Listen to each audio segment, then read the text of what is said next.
Today's episode of the podcast is brought to you by Coach Me Plus. Coach Me Plus is the leader in athlete management software and a product that we've been lucky enough to implement here for over 2 years now. The product in and of itself is exactly what you need it to be, guys, with options ranging from being a workout provider, as in sending the workout directly to the student athletes' phones, to being a place where you can communicate with them and bring together multiple streams of data to be its own dashboard for you, your coaching staff, or the athletes. Or you can use what we've added to our menu of Coach Me Plus activities, and that's the hydration station, where all of this information that is provided is based off of research from the Corey Stringer Institute, where we're looking at weighing in versus weighing out and then providing optimal hydration strategies for the student athletes by them selecting through the menu and tapping on what they'll take home with them and what they're consuming prior to the next practice when all the numbers at the top are lined up green. It's something we've had really good success with and the kids have really bought in on. Just another great example of the awesome product that you can find at CoachMePlus.com. Guys, hop over to CoachMePlus.com today and check it out. It's a product I guarantee you won't be disappointed with. Hey everybody, if you enjoy the podcast and the content it provides, be sure to hop over and check out the community. The community is an exclusive members website that is just an extension of what we do here in July at the Central Virginia Sport Performance Seminar.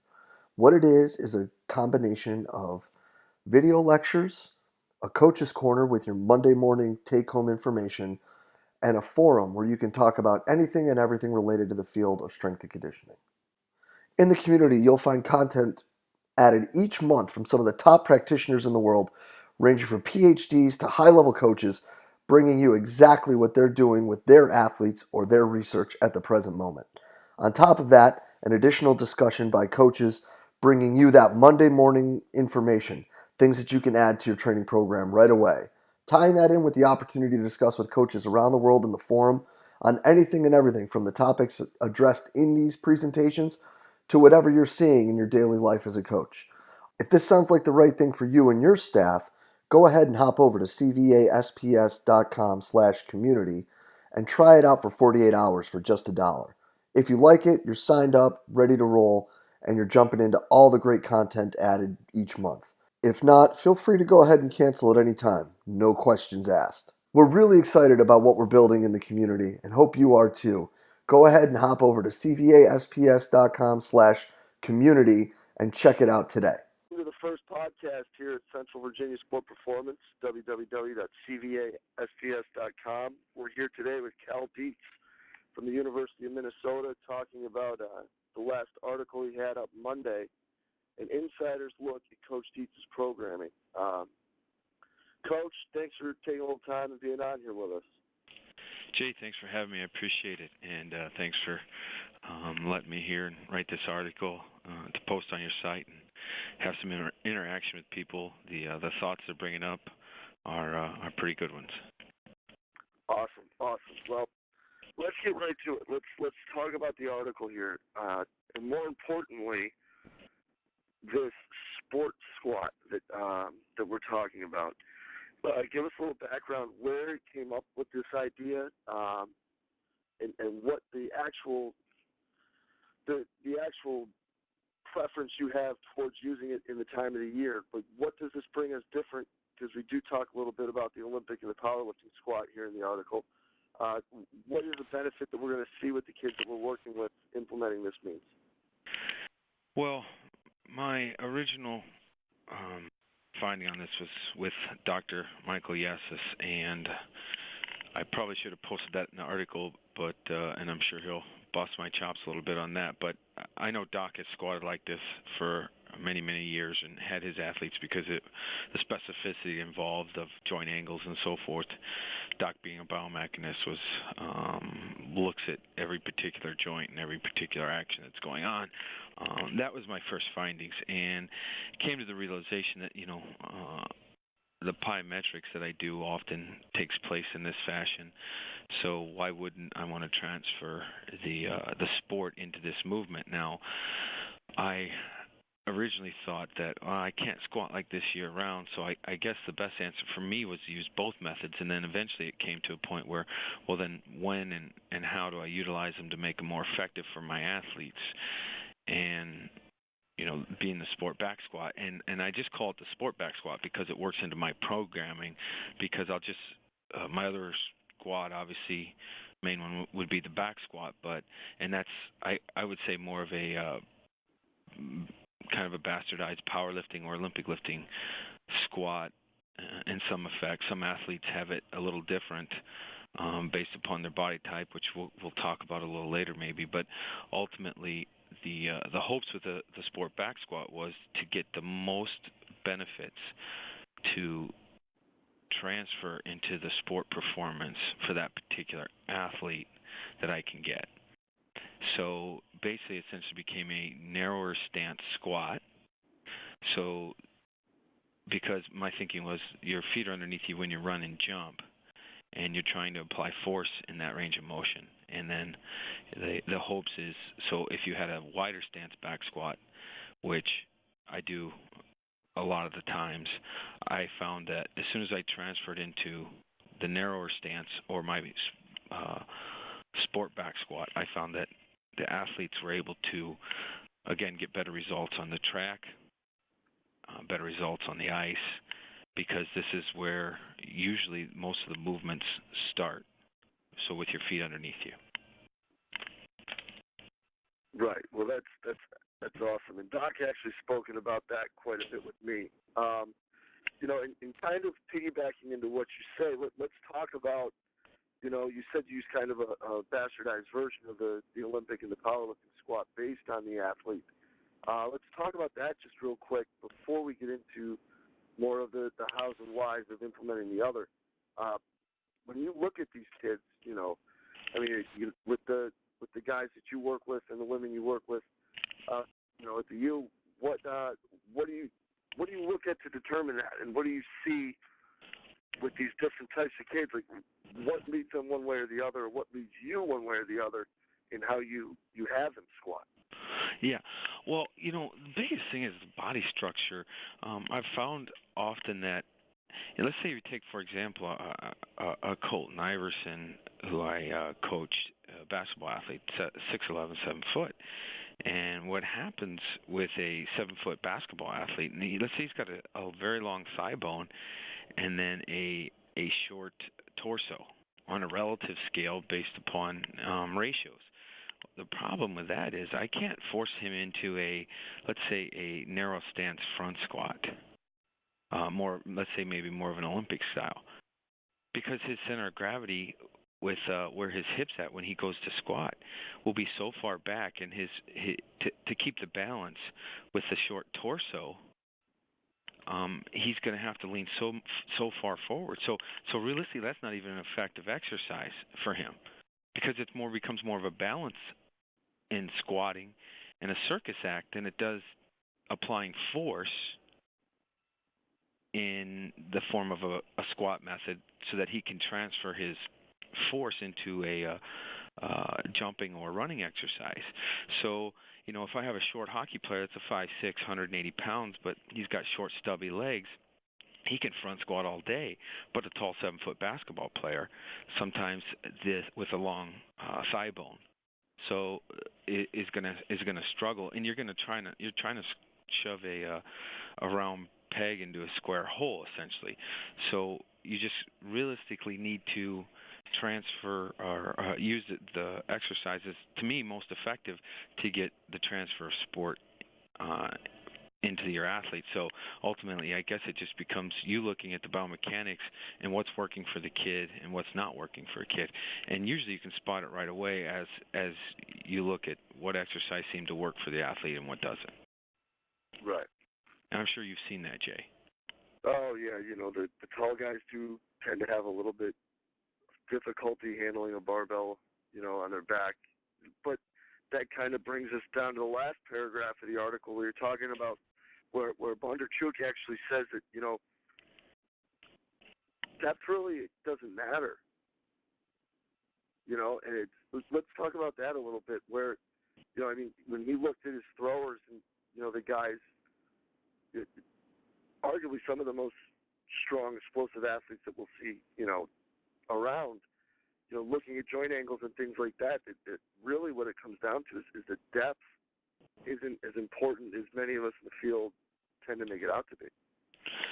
Yeah, I mean, I do think some people. What you have is people that take it to extremes both ways. Right. So when I start out my program, which we'll get into, I try to have them get deeper because I want full range of motion and to work the hamstrings and so forth, obviously along with the squat, and I want those muscles to work collectively together.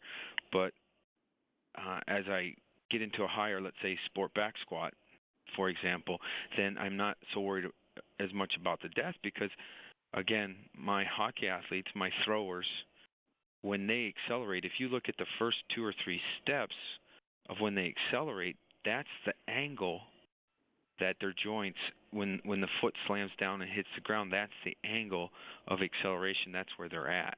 And that is huge, obviously, in those first 2 or 3 steps. So, but again, you can squat deep to get more balance, but then essentially when I say balance in musculature or joint strength. But then when you go to a higher one, like I said in the article, you need to compensate with a little bit more hamstring work, possibly. It depends once you evaluate your program. But again, you're only going to the joint angles that they need to train at, maybe a little lower. And take for example, when you watch a thrower, if they do a spinning shot put, he'll make his first spin. Let's say he does the first 180, and it's essentially a 2-step sprint across that ring, and then he does his twisting to get loaded up to throw. But that is the exact angles in that 2-step sprint that when he comes across that ring that makes him very explosive. So why would you squat him deeper than he needs to squat? Why wouldn't you become very specific at the angles that he travels across that ring at and the angle he throws from when he's wound up to release a shot at the last phase? Yeah, and you can almost look at it too with the big guys. I mean, you're not going to see, at least I hope, a 6'11", 6'10", 7-foot kid that plays a 5 in basketball. You're really not going to see him squatting down like Pud Rodriguez and calling pitches. So I mean, yeah. Well, if you can get a kid like that to squat at a quarter squat and stay upright, I mean, the transfer is going to be there. Well, we're getting to some more transfer, but I think this is what everyone kind of misses, Coach, is you see, watch your athletes rebound. I mean, you've talked about it before. Coach, if they don't get into that deep position when they go to a rebound, if they did, they'd never get the ball because the ball's off the rim and somebody else is reaching the ball at its high point, and then you also look at you and I both know when that ball comes off the rim, a lot of these guys are still on their toes when they jump. A lot of people won't teach them to jump or do plyometrics on their toes, but I think you probably should at some point, because that's exactly what happens on the field. Oh yeah, without a doubt. And that's actually an awesome point, because you hear a lot of people talk about how, well, you can't squat basketball players, and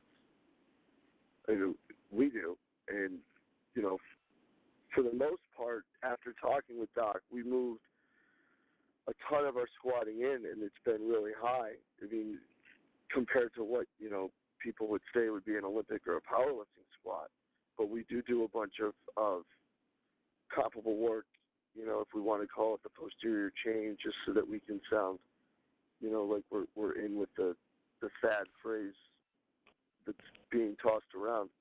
But looking at that, how do you handle that ratio there when we look at, you said you were talking about looking at your program, and if you need to add hamstring or glute work, what are the things you look at when you implement this type of squat where you're going to say, all right, so we're doing X sets of Y of this sport back squat.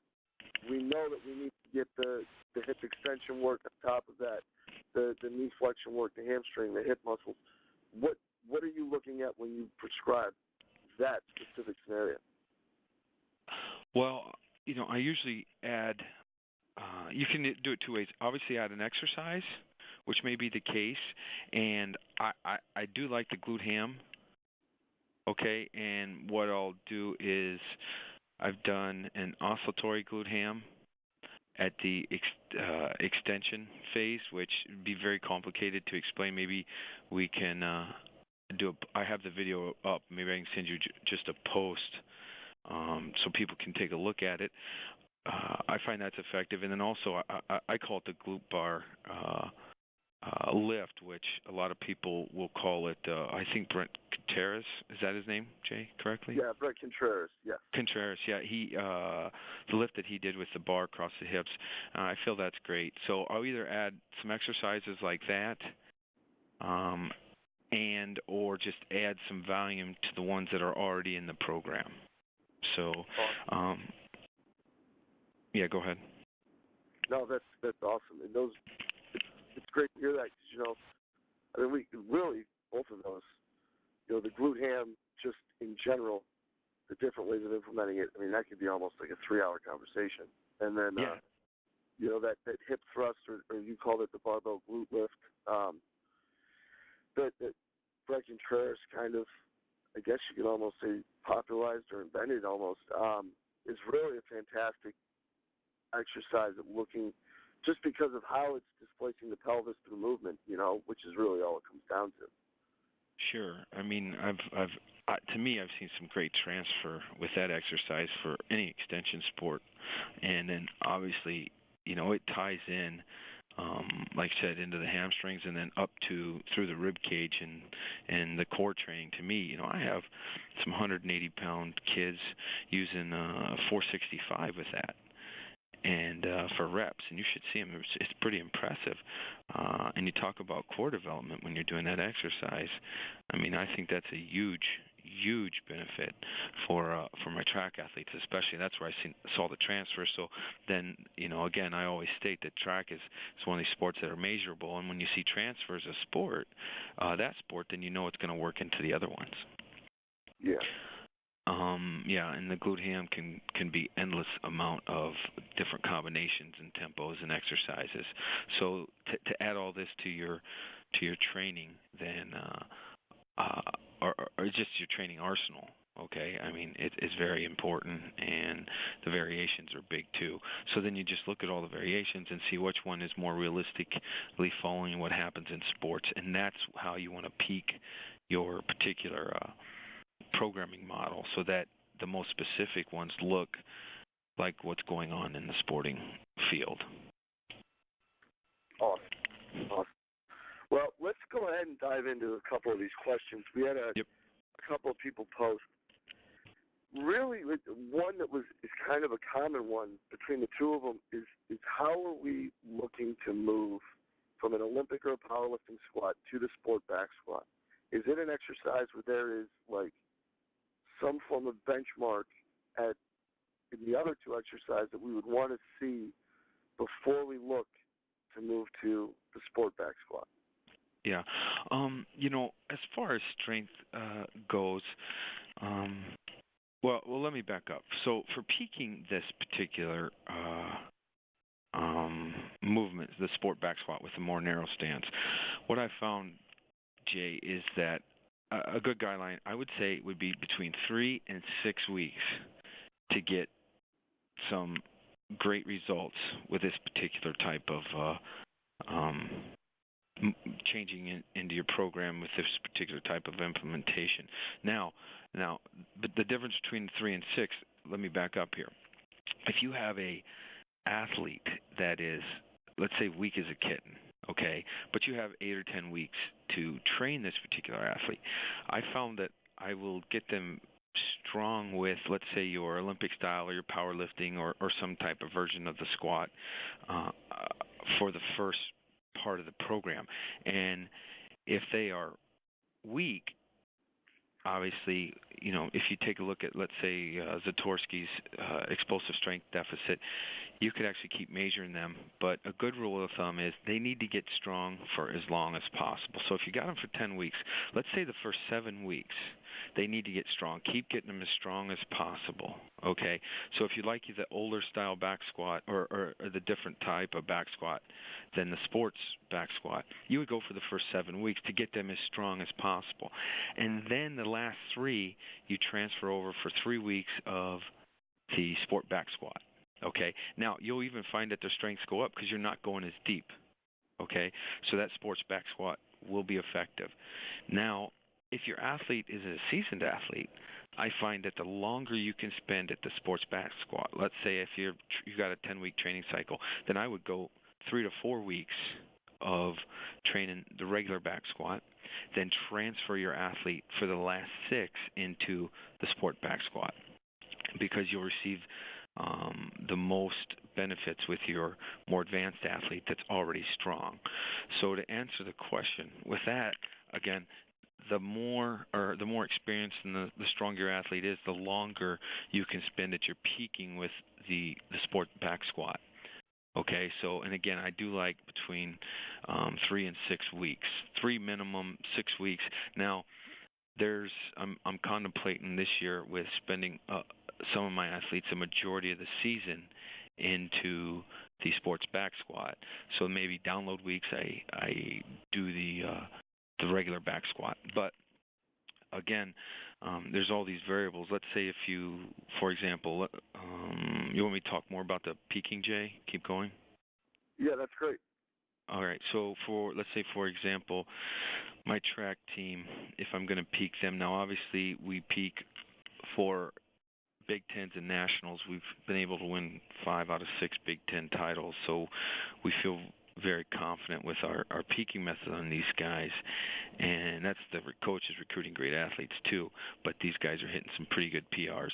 Now, we peak in January, let's see, I think it's end of February, and then the beginning of May for the Big Ten title. So what happens is, in the off season, we will spend most of our time back squatting 2 to 3 days a week, and I found that if I want to implement the sports back squat, I will always do that at the beginning of the week if I'm going to do both types of squatting, okay?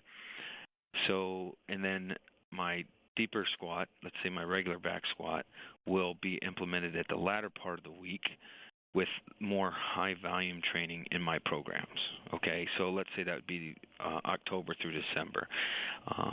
And then once the season comes, I will transfer all my squat days to the sports back squat, okay? And that's for my advanced athletes. Now, my younger athletes, they will do the regular back squat just to get as strong as they can through the off season, and then in season we will wait to the very end to transfer them into the sports back squat. So you can do it on a complete monthly basis or on a weekly basis, or you can kind of to add them together or put them together with transfer. But again, I think the biggest thing in programming is that whatever your main focus is, so if you're a track athlete and you obviously you want to get more transfer into the track, then you would do your sports back squat. If you want to do both types, to do it early in the week and then do a regular back squat latter part of the week. Or you could make it your max effort day too with the regular back squat. Mm-hmm. That's awesome. And then, so what was that? Well, no, with hockey, let's say with a sport like hockey that lasts longer, I will peak them. Let's say that the season ends in April, if you're lucky, and then you start over. So what I usually do is I train them with my regular back squat for the first 8 to 10 weeks of summer, and then through my training cycles, I will actually, when they really start pick up their skating in July, I switch over to a sport back squat, okay? And at that point, that peaks them for the summer, so the testing goes great. I will find a lot of great results. I think I had 5 different professional teams come in and ask me about my college guys just because the testing keeps going so well with them, and I truly believe that's part of the reason. Their speed levels are pretty high, and they're very always getting better in the progressions. Now, college hockey is a unique thing. These kids can go actually get tested by their professional sports teams that they've been drafted by. So my college athletes most of them have all been drafted by a pro sports team already. So then in summer they can actually go down there and spend time with the pro sports team.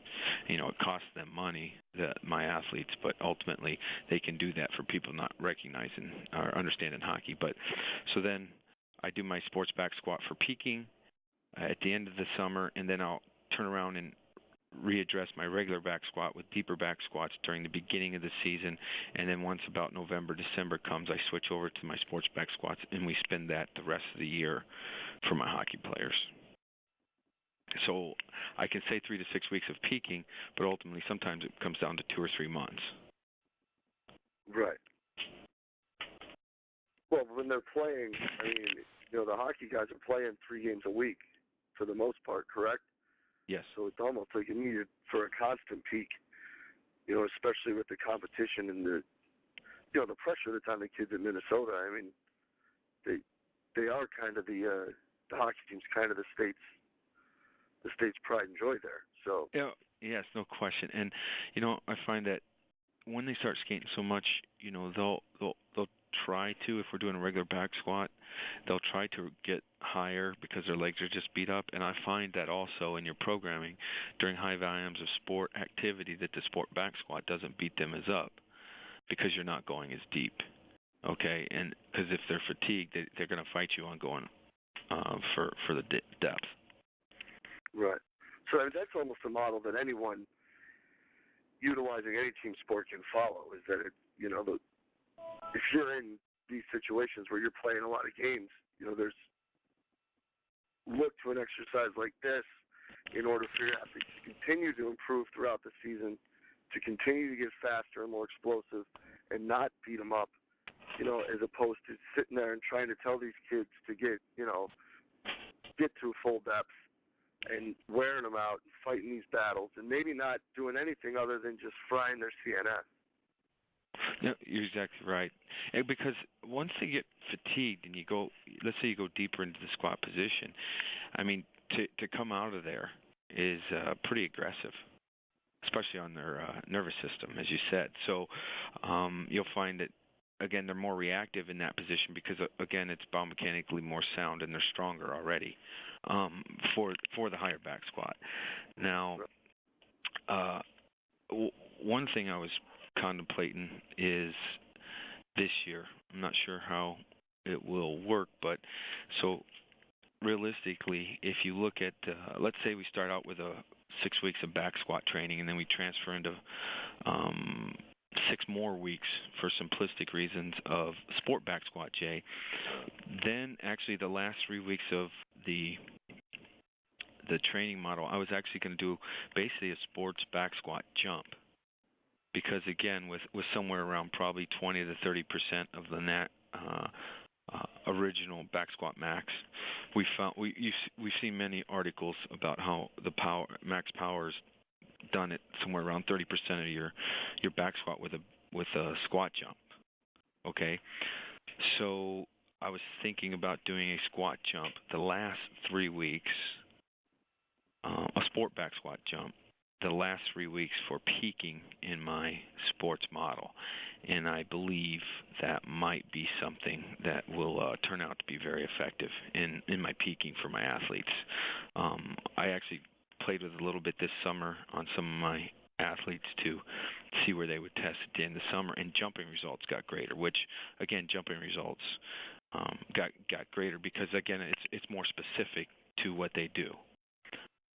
Because in sport, we can have this conversation probably all day, and this will cause a lot of questions, but if you spend too much time straining with a heavy back squat load, you can actually teach your nervous system to become slower and not fire effectively.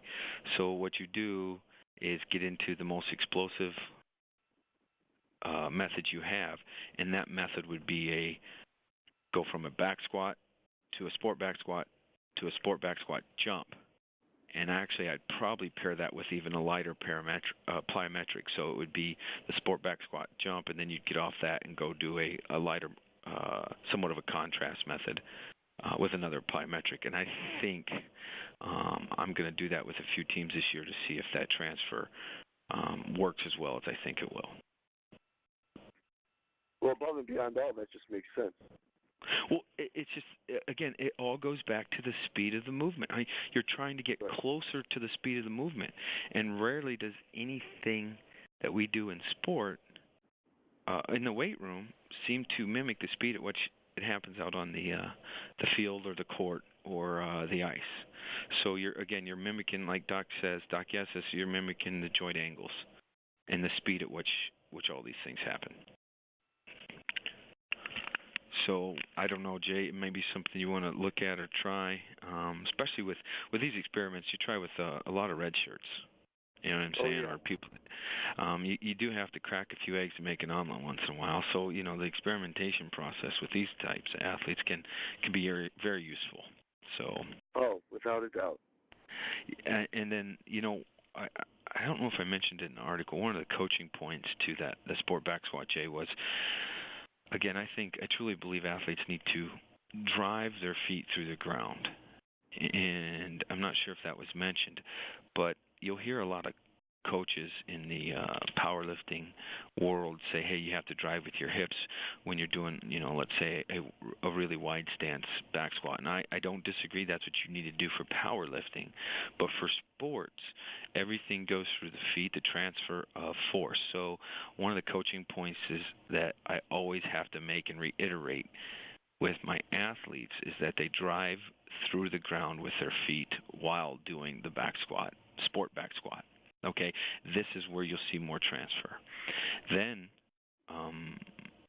leading into, let's say, the sport back squat jump, when you leave the ground, after you've drove through the feet and you start to leave the ground, you must drive through your big toe and push with your toes, but mainly the big one when you're leaving the air or when you're propelling yourself into the air, so that you transfer the forces through your feet and use the full benefits of your foot complex to apply force to the ground, and you'll find out that they'll jump higher and be more explosive, which is a whole other article on the foot complex that we probably should post up in the next few weeks. Oh, yeah, that would be fantastic. And that is a great point, and it's a great cueing point that, I think that everybody that was at the seminar last year took home, and I know you walk through the weight rooms with us, you'll hear everybody on the staff, whether it be Coach Stewart or Coach Appel or Coach Porter, everybody, if it isn't push through your feet, it's, come on, keep your chest up.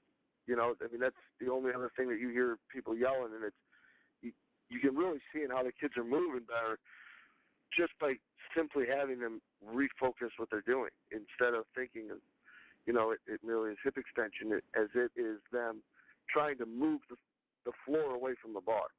Right. Pushing their feet to it. And it's really one of the best cues I've heard. Well, it's so important because, when they're playing sports, their brain doesn't think about moving their hips. It just moves, right? Well, when you spend so much time coaching these people up and they are not doing it the way they are in sports, there's not I can't say for sure, but I don't truly believe there's a whole lot of transfer into what's going on. Now, the transfer of strength may take place, but the transfer of the movement and the speed isn't taking place. Okay, so when many times, and I'll let you in on one of the things we did here. We did a quick, just simple study in the weight room. I mean, we didn't post it or publish it or anything, but we gave a group of kids, and I won't get into the details of the study, so we set it up. We found out that when we gave somebody 4 or 5 coaching points, that they produced 30% less power than if we only gave them 1 coaching point. Okay, so again, you have to work on 1 coaching point at a time. And try not to overcoach people. I see that all the time. People are getting overcoached But the main purpose is once your athletes perform the lift correctly, give them one coaching point or no coaching points if they don't need it. But the biggest thing that we always tell them is to move the bar as fast as possible when it's that time to move the bar as fast as possible. Okay? And everything else should already have taken place. And try not to feel your core if your core is tighter, because when they start feeling all that sensory stuff, just to get awareness of their body, they're going all through this checklist. That actually takes the area of the brain where sports is played in and moves it to another area of the brain, and that's really not sports training or sports transfer of what you're hoping to get. That's awesome. So, and you've seen it, Coach. I know you have, where athletes overthink things, and you're not going to get the full benefits of what we're trying to do here with this sport back squat, because we're just moving your feet in and giving you a better position and making it more sport specific by position and speed and where the athletes are at to transfer into the sporting field. So, I mean, and that's the hopes of everything. So, yeah. Well, the coach isn't the only one that can be paralyzed by analysis. It sounds like what you guys found is that the athletes are paralyzed just as much, by you giving them too much information, and they're thinking about too many things. What really ends up being what is most important for them at that time, they seem to overlook, and that is moving the bar as fast as possible. Yeah, and I don't know what sports, but speed's not important. But every sports I coach, speed is a very important. So obviously skill and many of them are very important too. But if you're not hitting shots in basketball, but you got the speed to take it, play defense, and take it to the rack, well, you know what? That can overcome some poor shooting sometimes. You know what I'm saying? So it's all about getting them to perform as well as we can, and that's the hopes. That's what we're constantly looking for here with me and my staff. So awesome. Did well, we? I think that. Go ahead. No, go ahead, please. I think that progression is absolutely fantastic, and we've talked about that coaching cue in the past, and like I said earlier, I think it's one of the best. The other question that was asked was, and it's kind of a good lead-in after that progression, is would you use it with other squatting variations, like a front squat? Would you move their feet in closer if that was the exercise that a coach chose to use, or do you feel that just the makeup of the front squat itself, where the foot position normally would be, that this wouldn't be an aspect where you'd look to implement this? I found with front squat, when you come in with a more narrow stance, then again it pushes the center of gravity farther back. And I did see my athletes, now maybe some of them with the right biomechanical structures of the body, will push as hard in the front squat position as if the bar's on their back. They seem to push much harder when the bar was on their back. Okay, does that make sense? Oh yeah, without a doubt. With the position of the bar in the front squat, I just didn't see it. They were more worried about holding on to the bar. So, but again, with the biomechanics of the sport back squat, you could use the front squat, you could use safety bar squat, which I think is effective. But I found the back squat, and let's say even the safety bar squat, was more effective than the front bar or bar placement with the sport back squat, because they're more worried about balancing than they are about applying force and pushing through the ground. And this foot placement, Coach, can even be used on a leg sled. If you want to do a wider stance leg sled and then eventually transfer it into a more narrower stance, I found that works for athletes that might not be able to use the spinal loading with heavier weight. So, and then I believe part of the other question, as I addressed before, there was no really, with the strength part of it, there was no time that you could specifically transfer, pick when it's time to transfer. It was just all based upon performance of peaking when I want my athletes to perform well, whether that's testing well for the coaches at the end of summer or performing at the end of the season for the best model, for hopefully winning. And that was just about it. Beautiful. Well, I would like to take this opportunity to throw one quick plug in. We mentioned the oscillatory method, which is something that you spoke about earlier, where people can get some more information on that through the videos on the website. And if I'm not mistaken, you also have a book coming out in the not too distant future where these may be some of the topics that are included. Yeah, the oscillatory movements, as you read in the article on, I believe on your website, you've posted, correct? The did you? oscillatory article? Yeah. No, we will soon though. Oh, okay, very well. With that particular method, essentially you're using the weakest position and doing undulations, basically, or oscillatory movements in the bottom position. But we've been able to find some huge benefits, especially with very light and loads. And again, this all comes back to the speed at which things happen in sports, and using these oscillatory methods. Mel Siff has wrote about them. Doc Yessis has had conversations with me about them, and they're very effective.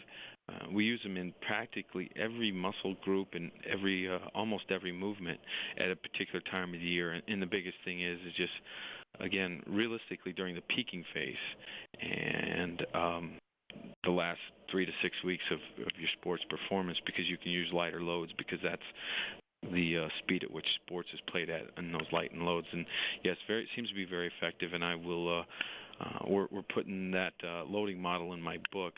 Hopefully within the next couple months we'll have everything. It's essentially done. I just don't know how long it takes through the editing process and the publication part. So thanks for mentioning that. I appreciate it. Hey, you got it. I'm sure that everyone will be on the lookout for that. Coach, once again, thank you very much for taking the time out your day here to talk with us a little bit. It's been fantastic, and I really think that everybody's going to love it. Well, Jay, I appreciate the kind words, and you know what? We may have to switch this. I know you're on top of things up there, and I don't hear I don't hear the two-way street on this end, so I have yet to sit down with you and really pick everything apart that you're doing, because I need to know. So I think we're going to have to switch this one day, and I'm going to have to run some questions by you, because I know I've seen some things that I need to know more about on your end. I'd appreciate if we could do that versus you just kind of sucking everything up like you do, Coach. Well, consider it done, my friend. Consider it done. And we will be in touch soon, and thank you to everybody for tuning in. And, Cal, thanks again, and we'll see you soon, man. Thanks, Coach. Take care. Bye. You too.